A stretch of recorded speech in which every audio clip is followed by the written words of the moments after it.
l'homme doit se donner, au cours des prochaines générations et des siècles, il doit se donner l'autorité de son savoir.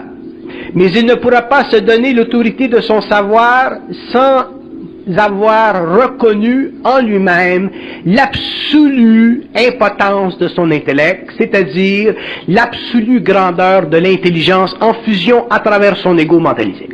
À partir de ce moment-là, l'homme sera capable de donner dans le monde de la science selon son taux vibratoire. Différents hommes travailleront à différents niveaux dans différentes sphères. Mais les hommes qui ne seront pas transparents et qui travailleront avec une énergie telle que celle-ci, qui est très puissante, mais qui est aussi colorable par l'ego, qui est encore envoûtée par les forces arimaniennes et envoûtée par les forces lucifériennes, autrement dit encore astralisées, ces hommes seront obligés de vivre des expériences pénibles que j'appelle l'initiation solaire. Cette initiation solaire sera le produit du choc de cette énergie dans les formes manifestées à travers le mental de l'homme en évolution.